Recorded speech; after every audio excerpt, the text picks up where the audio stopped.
The morning sun cast long shadows across the suburban streets of Willow Creek, Connecticut, painting the white picket fences and manicured lawns in shades of gold and amber. Sarah Mitchell stood at her kitchen window, her coffee mug warm between her hands, watching as the world slowly came to life. At 42, she had built what many would consider a perfect life here in this quiet New England town. Her home was beautiful, her garden the envy of the neighborhood, and her two children were thriving in their respective colleges. Yet as she stood there in the gentle morning light, she felt a familiar hollowness settle in her chest, a feeling she had been trying to ignore for months now. The sound of heels clicking on pavement drew her attention to the street outside. There she was, Rebecca Chen, striding purposefully toward her Mercedes, her designer suit impeccable even at this early hour. Rebecca had moved to Willow Creek 3 years ago, and from the moment she arrived, she had become Sarah's unspoken rival. It wasn't something Sarah was proud of, this competitive feeling that bubbled up whenever she saw her neighbor. Rebecca seemed to excel at everything effortlessly. She ran a successful consulting firm from her home office. Her children were already accepted into Ivy League schools, and she looked like she had just stepped out of a magazine spread even when she was just picking up the morning paper. Sarah watched as Rebecca paused to speak with old Mrs. Henderson from down the street, her face animated and warm. Even from this distance, Sarah could see the genuine care in Rebecca's expression as she listened to whatever the elderly woman was saying. This was what made the rivalry so complicated. Rebecca wasn't just successful. She was kind, generous, and genuinely likable. Sarah couldn't even dislike her properly, which somehow made everything worse. She turned away from the window, setting her mug down with more force than necessary. Today was the day of the annual Willow Creek Women's Club charity auction, an event Sarah had chaired for the past 5 years. This year, however, Rebecca had volunteered to co-chair, and Sarah had agreed, though she couldn't quite explain why. The preparation for the auction had been ongoing for months, and working closely with Rebecca had been both challenging and unexpectedly revealing. Sarah discovered that beneath Rebecca's polished exterior was a woman who stayed up until 3 a.m. perfecting spreadsheets, who worried constantly about whether she was doing enough for her children, and who sometimes forgot to eat lunch because she was so focused on her work. These glimpses of vulnerability should have made Sarah feel better, should have humanized her rival, but instead, they made her feel smaller. Here was a woman who worked just as hard as Sarah did, who had the same fears and doubts, yet somehow managed to achieve so much more. As Sarah got ready for the day, choosing her outfit with more care than usual, she thought about how this rivalry had begun. It started innocently enough, with small comparisons at neighborhood gatherings. Rebecca's homemade appetizers always seemed more sophisticated than Sarah's tried-and-true recipes. Her contributions to school fundraisers were always more generous. Her anecdotes at book club were funnier, her insights more profound. Sarah found herself preparing more diligently for every event where Rebecca might be present, researching topics, practicing stories, even buying new clothes to feel more confident. Her husband, Tom, had noticed the change but attributed it to a midlife renewal, encouraging her efforts without understanding the underlying competition that drove them. The truth was that Sarah's life had been feeling static for some time before Rebecca arrived. After years of focusing on her children and supporting Tom's career, she had lost track of her own ambitions and dreams. She had been a talented graphic designer before marriage, but those skills had been relegated to creating school newsletters and birthday invitations. Watching Rebecca balance her business with family life made Sarah acutely aware of all the things she had let slide, all the potential she had never fully explored. The rivalry, she was beginning to understand, wasn't really about Rebecca at all. It was about Sarah's relationship with herself, with the woman she had become versus the woman she had once imagined she would be. The drive to the community center where the auction would be held was short, but Sarah used every minute to practice her opening speech. She had written and rewritten it dozens of times, trying to strike the perfect balance between warm and professional, grateful and authoritative. As she pulled into the parking lot, she saw Rebecca's car already there, of course. Rebecca was always early, always prepared. Sarah took a deep breath, gathering her files and her courage. As she walked toward the entrance, she noticed her hands were trembling slightly. This was ridiculous, she told herself. She was a grown woman, not a high school student competing for valedictorian. Inside the community center, the transformation was already underway. Volunteers bustled about, setting up tables and arranging auction items. Rebecca stood in the center of it all, clipboard in hand, directing traffic with the efficiency of a seasoned conductor. When she spotted Sarah, her face lit up with what appeared to be genuine pleasure. "Sarah, perfect timing. I was just about to text you. The caterers are asking about the vegetarian options, and I know you had strong opinions about the menu." There was no condescension in her tone, no subtle dig at Sarah's attention to detail, just a straightforward acknowledgement of Sarah's expertise in an area where she excelled. Working side by side with Rebecca throughout the morning, Sarah found herself falling into an unexpected rhythm. They communicated with surprising efficiency, each seeming to anticipate what the other needed. When Sarah struggled with the audiovisual setup for the presentation, Rebecca stepped in without being asked, her tech skills saving them precious time. When Rebecca became flustered dealing with a difficult vendor on the phone, Sarah smoothly took over, her years of experience in handling such situations showing through. By midday, they had accomplished more than Sarah had expected, and the venue was beginning to look spectacular. During a brief break, they sat together on the steps outside, sharing a bottle of water and some crackers that Rebecca had thoughtfully brought. The autumn air was crisp and clean, carrying the scent of falling leaves and distant wood smoke. "You know," Rebecca said suddenly, breaking the comfortable silence, "I've always admired how you handle these events. You make it look so effortless."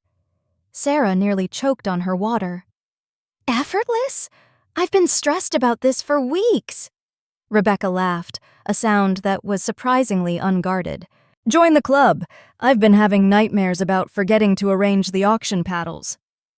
This moment of shared vulnerability cracked something open between them. Rebecca began to talk about how overwhelmed she felt most days, how her business success came at the cost of constant anxiety and sleepless nights.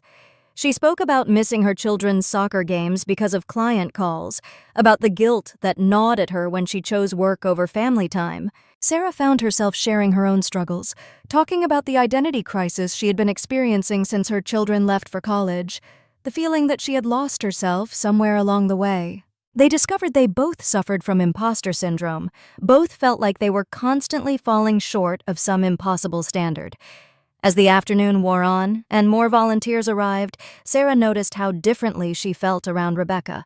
The tight knot of competitiveness that usually sat in her chest had loosened.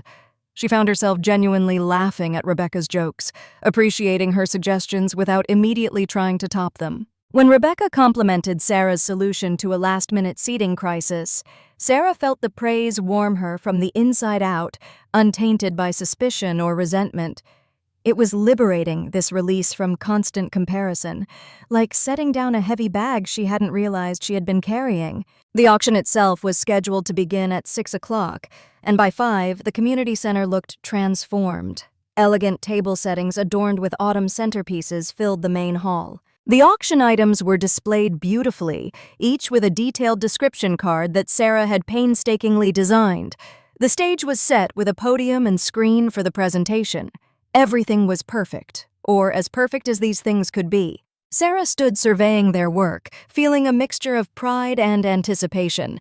Rebecca appeared at her elbow, having changed into an elegant cocktail dress that made Sarah momentarily doubt her own outfit choice before catching herself and pushing the thought away. Guests began arriving in a steady stream, the hall filling with the sound of conversation and laughter. Sarah recognized most faces. These were her neighbors, fellow parents, local business owners who had supported the community for years. She moved through the crowd, greeting people, answering questions, making sure everyone felt welcome. She noticed Rebecca doing the same on the other side of the room, their movements unconsciously coordinated to ensure they covered the entire space. When their eyes met across the crowded room, Rebecca gave her a thumbs up and a smile that seemed to say, "We've got this." The auction began with Sarah's opening remarks. Standing at the podium, looking out at the sea of familiar faces, she felt a calm settle over her. She had practiced this speech so many times, worried over every word, But now, in the moment, she let the preparation fall away and spoke from the heart. She talked about community, about coming together to support those in need, about the power of collective action. She thanked the volunteers, the donors, the attendees, and when she thanked her co-chair, she meant every word. Rebecca Chen brought fresh ideas and incredible energy to this event. Her dedication and expertise elevated everything we did. I couldn't have asked for a better partner. When Rebecca took the podium to introduce the auctioneer and explain the bidding process, Sarah watched from the side of the stage. Rebecca was poised and articulate, her presentation skills polished from years of business meetings. But Sarah could see the tiny signs of nervousness, the way Rebecca's fingers gripped the podium edges, the slight quaver in her voice when she made a joke that landed perfectly. It was strange to feel protective of someone she had considered a rival, to want her to succeed, not because it reflected well on Sarah, but because Rebecca deserved to shine. The auction itself was a tremendous success. Bidding was spirited, with several items going for well above their estimated value. Sarah and Rebecca worked in tandem, one manning the administrative table while the other circulated among the guests, encouraging higher bids with gentle humor and strategic information about the items. When Margaret Foster, one of Willow Creek's wealthiest residents, seemed hesitant about bidding on a vacation package, Sarah watched Rebecca approach her with a warm smile. Rather than pushing, Rebecca simply shared a story about her own family's vacation to a similar destination, painting a picture so vivid and appealing that Margaret's paddle went up moments later. As the evening progressed, Sarah found herself observing Rebecca with new eyes. She saw how Rebecca remembered everyone's names, how she asked after their children and remembered previous conversations. She saw the genuine warmth in Rebecca's interactions, the way she made each person feel valued and heard. These were skills Sarah possessed too, she realized, skills she had honed over years of community involvement. The difference was that Rebecca wielded them with a confidence that Sarah had somehow lost along the way, a belief in her own worth that allowed her to shine without dimming others. During a brief lull in the auction, while the auctioneer took a break and guests refilled their drinks, Sarah found herself standing with Rebecca near the dessert table. They were both exhausted but exhilarated, riding the high of the event's success. "That was brilliant how you handled Margaret," Sarah said. Rebecca looked surprised at the compliment. "Really? I was just being honest. That trip to Costa Rica really was life-changing for our family." She paused, then added, "You know, I've been watching you all evening. The way you connect with everyone, it's like you're the heart of this community.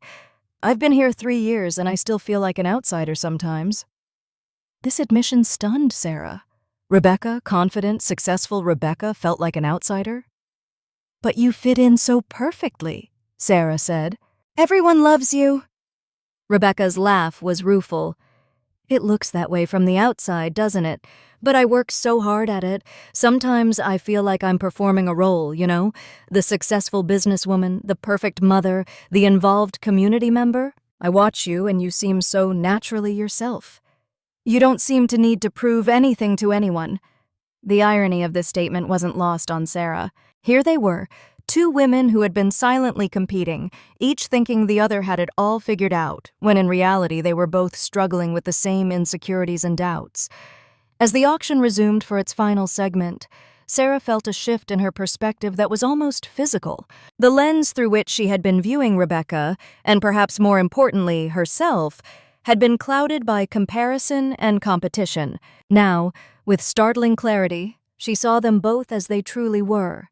2 women in their 40s, trying their best to balance the various demands of their lives, each with their own strengths and struggles. The rivalry that had consumed so much of Sarah's mental energy seemed suddenly absurd, a construct of her own making that had prevented her from seeing a potential friend and ally. The evening concluded with a final tally that exceeded their fundraising goal by 30%. As the guests departed, full of wine and good feeling, Sarah and Rebecca supervised the cleanup with the satisfied exhaustion of a job well done. The volunteers worked efficiently, and soon the community center was restored to its usual state. As they did a final walkthrough, checking that nothing had been forgotten, Rebecca suddenly stopped and turned to Sarah. "Can I tell you something?" she asked. "I've been intimidated by you since the day I moved here." Sarah was sure she had misheard. "Intimidated? By me?" Rebecca nodded, looking almost embarrassed. "You seem to have everything so together. The perfect family, the beautiful home, all these friendships that went back years. Everyone spoke about you with such respect and affection. I felt like I was always trying to measure up, to prove that I belonged here too." The parallel to Sarah's own feelings was so exact it was almost funny, almost. Instead, Sarah felt a wave of sadness for all the time they had wasted, circling each other warily when they could have been supporting each other. Outside in the parking lot, their cars the only ones left, they stood talking in the cool night air. The conversation flowed easily now, ranging from their children to their hopes for the future. Sarah found herself sharing her long, dormant dream of starting her own design business, something she had never told anyone, not even Tom. Rebecca listened intently, asking thoughtful questions, offering insights from her own entrepreneurial journey. When Rebecca mentioned her struggle to find work-life balance, Sarah suggested strategies she had learned over the years, ways to be present for family while still pursuing personal goals. It was nearly midnight when they finally said goodbye, but it felt like a beginning rather than an ending. As Sarah drove home through the quiet streets, she reflected on how much had changed in just one day. The rivalry that had defined so much of her recent emotional life had dissolved, revealed for what it truly was, a projection of her own fears and insecurities. In its place was something far more valuable, the possibility of genuine friendship and mutual support. She thought about how much energy she had expended on comparison and competition, energy that could have been directed toward her own growth and happiness. Tom was still awake when she got home, reading in bed. He looked up with a smile as she entered. "How did it go?" he asked, setting aside his book. Sarah sat on the edge of the bed, still in her cocktail dress, and told him everything. Not just about the auction's success, but about her rivalry with Rebecca, about the insecurities that had driven it, about the breakthrough they had experienced. Tom listened without judgment, occasionally reaching out to squeeze her hand. When she finished, he pulled her close. "I'm proud of you," he said simply. "It takes courage to see ourselves clearly, and even more courage to change." In the days that followed the auction, Sarah noticed a lightness in her step that had been absent for years.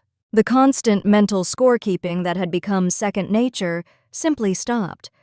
When she ran into Rebecca at the grocery store, instead of immediately cataloging what was in her cart or noting her outfit, Sarah simply enjoyed a brief chat about their kids and made plans to have coffee. When other neighbors praised the auction's success, Sarah felt genuine pleasure in sharing the credit with Rebecca, no longer needing to stake her claim to superiority. The coffee date with Rebecca turned into a weekly tradition. They met at a small cafe downtown, carving out an hour from their busy schedules to talk and laugh and sometimes just sit in comfortable silence. Through these conversations, Sarah learned more about Rebecca's journey, the obstacles she had overcome to build her business, the sacrifices she had made, the self-doubt she battled daily. Rebecca, in turn, heard about Sarah's creative aspirations, her portfolio of designs that she had never shown anyone, her fear that it was too late to start over. One morning, Rebecca arrived at their coffee date with a proposal. Her company was expanding and she needed someone to handle their visual communications and branding. Would Sarah be interested in taking on some freelance work? It was a small step, but for Sarah, it represented a massive leap. Working with Rebecca professionally brought new challenges, but they were the good kind, the kind that stretched her skills and rebuilt her confidence. Each successful project led to another, and slowly, Sarah began to rebuild her professional identity. The transformation in their relationship had a ripple effect throughout the community. Other women, sensing the genuine warmth between Sarah and Rebecca, began to open up about their own struggles with comparison and competition. The Willow Creek Women's Club evolved from a social organization into a true support network, with members sharing both their successes and their vulnerabilities. Sarah and Rebecca became inadvertent role models for collaboration over competition, showing through their example that women could lift each other up rather than tear each other down. 6 months after the auction, Sarah officially launched her own design consultancy. The home office she created in her spare bedroom was small but perfectly organized, with a vision board that included not just professional goals but personal ones too. Rebecca was her first client, but far from her last. Word spread quickly about Sarah's talent and professionalism, and soon she had more work than she could handle. The girl who had dreamed of being a designer was finally getting her chance, not at 22 but at 42, and that somehow made it even sweeter. The journey from rivalry to friendship taught Sarah invaluable lessons about herself and about the stories we tell ourselves about others. She learned that the people we perceive as threats are often fighting similar battles, that confidence can mask deep insecurity, that success comes in many forms. Most importantly, she learned that there was room for everyone to shine, that another woman's light didn't diminish her own. The competitive drive that had once poisoned her interactions transformed into a healthy ambition focused on her own growth rather than comparison to others. Rebecca, too, was transformed by their friendship. She found in Sarah a confidant who understood the unique challenges of balancing ambition with family responsibilities. Sarah's grounded presence and years of community connections helped Rebecca feel truly rooted in Willow Creek for the first time. Together, they navigated the challenges of middle age, supporting each other through teenage dramas, aging parents, career transitions, and the inevitable ups and downs of life. What had begun as rivalry evolved into one of the most important relationships in both their lives. On the first anniversary of the auction that had brought them together as partners, Sarah and Rebecca met for their usual coffee. They laughed about how suspicious they had been of each other, how much energy they had wasted on one-sided competition. "I sometimes wonder," Rebecca mused, "what would have happened if we had never been forced to work together? Would we have gone on circling each other forever?" Sarah considered this. "Maybe," she said. "Or maybe we would have found our way to each other eventually. I think when you're ready to grow, the universe provides the catalyst." Looking back, Sarah could see that Rebecca had indeed been a catalyst, but not in the way she had initially experienced it. The rivalry had forced Sarah to examine her own life, to question why she felt so threatened, to confront the dreams she had abandoned. Without that uncomfortable mirror, she might have continued drifting, content but unfulfilled. The competition had been a symptom of deeper dissatisfaction, and addressing it had required her to dig deep and make real changes. In trying to keep up with Rebecca, Sarah had ultimately caught up with herself. The story of their transformation spread beyond Willow Creek, inspiring other women to examine their own rivalries and competitive relationships.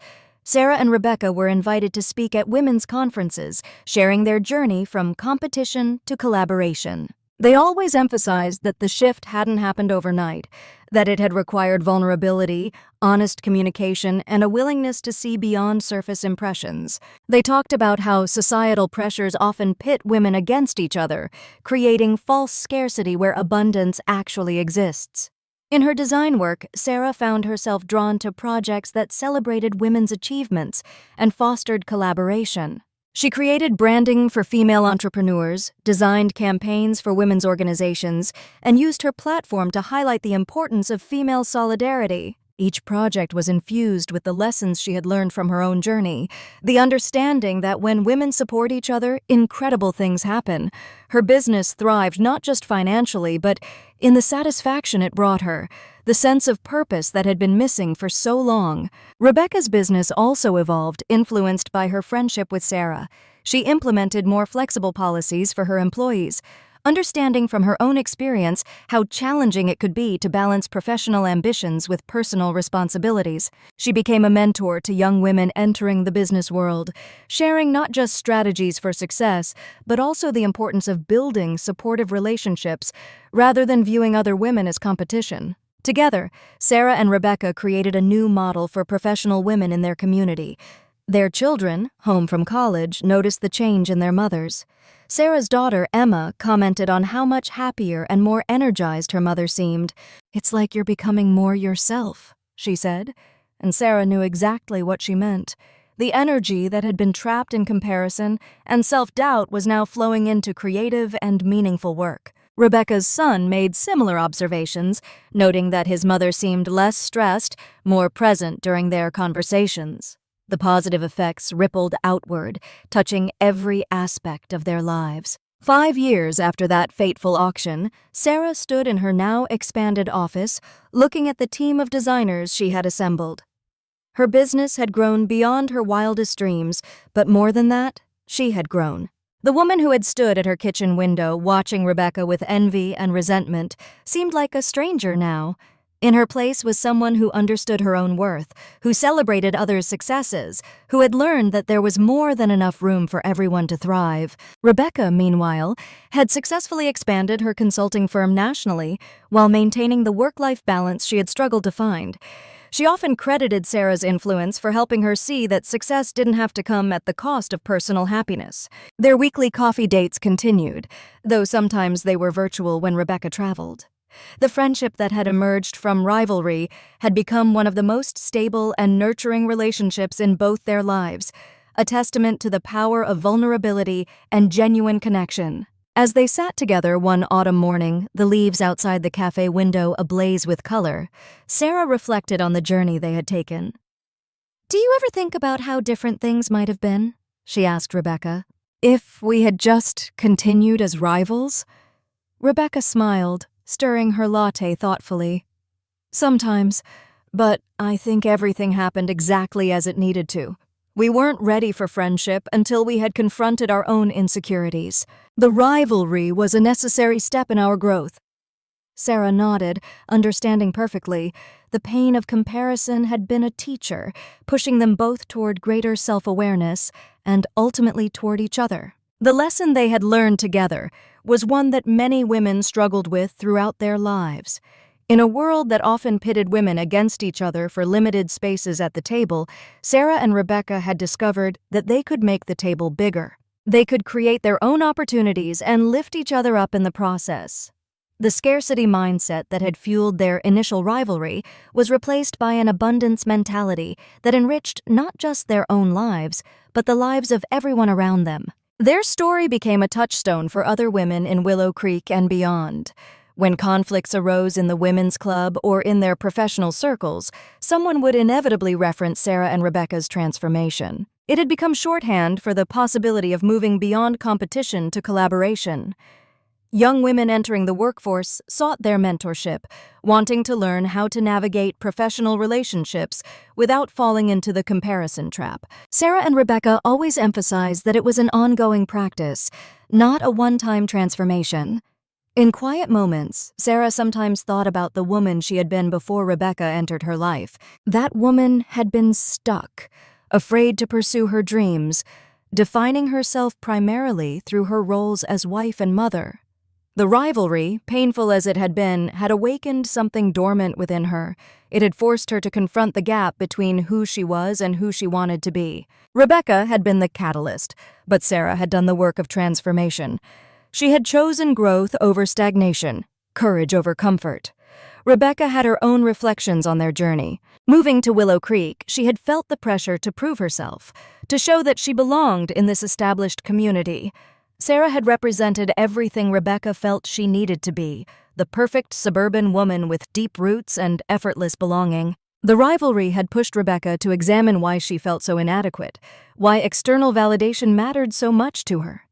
In letting go of the need to compete with Sarah, she had found her own authentic place in the community. Their friendship had also transformed their marriages. Both Tom and Rebecca's husband, David, had watched their wives struggle with self-doubt and comparison. They had seen the toll that the unspoken rivalry had taken. Now they saw their partners supporting each other, celebrating each other's victories, providing comfort during setbacks. The men became friends, too, bonding over their shared experience of watching their wives transform their relationship and themselves. Family gatherings became regular occurrences, with children home from college and grandparents joining for holiday meals. The annual charity auction continued to be a highlight of Willow Creek's social calendar.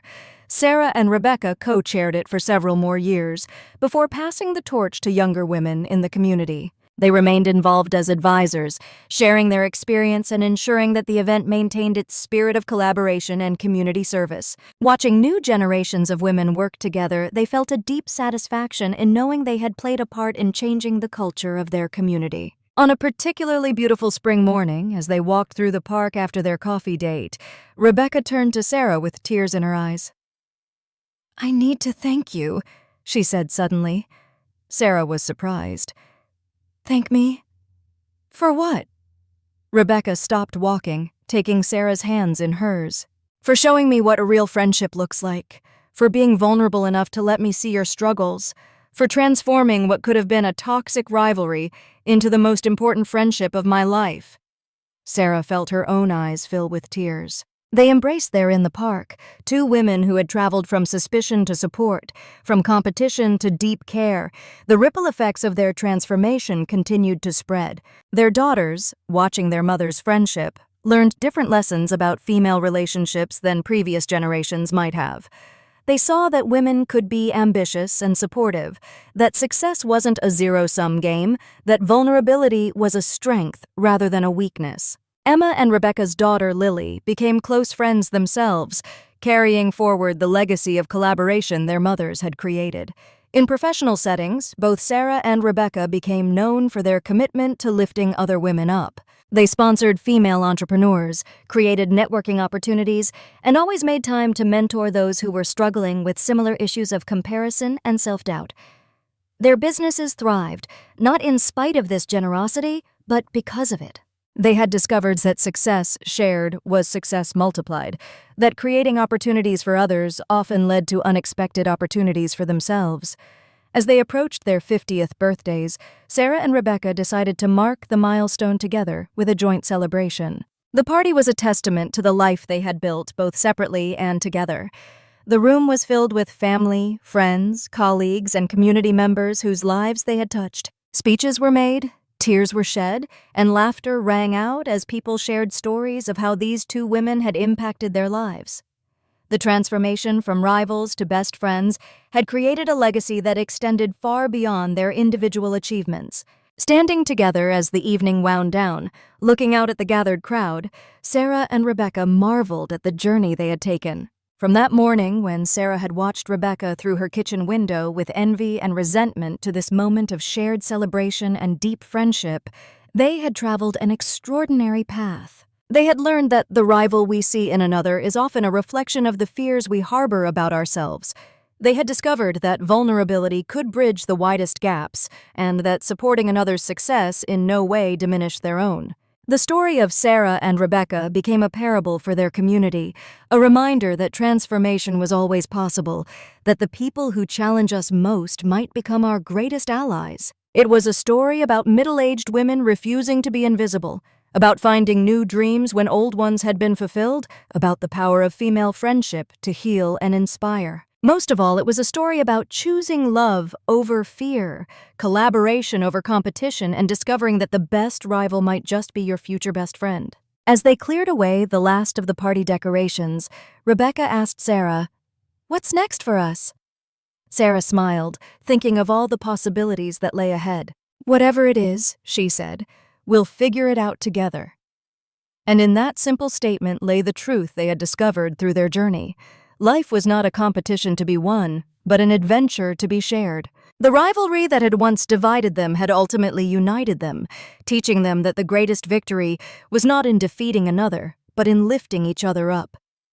The morning after their birthday celebration, Sarah stood once again at her kitchen window, coffee mug in hand. The view was the same, the suburban street, the white picket fences, the familiar houses of her neighbors. But everything had changed. When she saw Rebecca's car pull out of the driveway, she felt not envy, but affection, not competition, but connection. She raised her mug in a silent toast to her friend, grateful for the journey that had brought them from rivalry to this place of mutual support and deep friendship. The sun was rising on a new day, and Sarah was ready to embrace whatever it might bring, knowing she didn't have to face it alone. In the years that followed, their story continued to inspire others. Women reached out from across the country, sharing their own experiences of rivalry transformed into friendship. Sarah and Rebecca wrote a book together, alternating chapters as they told their story from both perspectives. The book tour became another adventure they shared, speaking to packed audiences about the power of vulnerability and the importance of female solidarity. They donated the proceeds to programs that supported women entrepreneurs, continuing the cycle of lifting others up. Their friendship had taught them both that the most profound transformations often come from the most unexpected places. A rival could become a best friend, competition could become collaboration, and the very person who made you question yourself could become the one who helped you find your truest self. It was a lesson worth sharing, a story worth telling, and a friendship worth celebrating. In choosing to see each other clearly, to move beyond surface impressions and competitive instincts, Sarah and Rebecca had discovered something precious and rare, a friendship that made them both better versions of themselves. As this story draws to a close, it's worth reflecting on the universal truths embedded in Sarah and Rebecca's journey. How many of us have felt that sharp pang of comparison when confronted with someone who seems to have it all together? How many friendships have we missed out on because we were too busy competing? How much energy have we wasted on rivalry that could have been channeled into growth and connection? Their story reminds us that it's never too late to change our perspective, to reach out with vulnerability, to transform competition into collaboration. The final lesson from their journey is perhaps the most important. When we stop seeing other women as rivals and start seeing them as potential allies, we don't just change our individual lives, we change the culture around us. We create communities where women support each other's dreams, where success is celebrated rather than resented, where vulnerability is met with compassion rather than judgment. Sarah and Rebecca's transformation from rivals to best friends was not just their story. It was an invitation for all of us to examine our own relationships and ask ourselves, who might we befriend if we could let go of competition? What might we achieve if we worked together instead of against each other? In the end, the morning light that had once illuminated Sarah's envy now illuminated a different truth altogether. We are all just women trying to do our best, carrying our own doubts and dreams, fears and aspirations. When we recognize this shared humanity in each other, when we choose connection over competition, we discover that the very person we saw as a threat might just be the friend we've been looking for all along. And in that discovery lies the power to transform not just our own lives, but the lives of everyone around us, creating ripples of positive change that extend far beyond what we could ever achieve alone.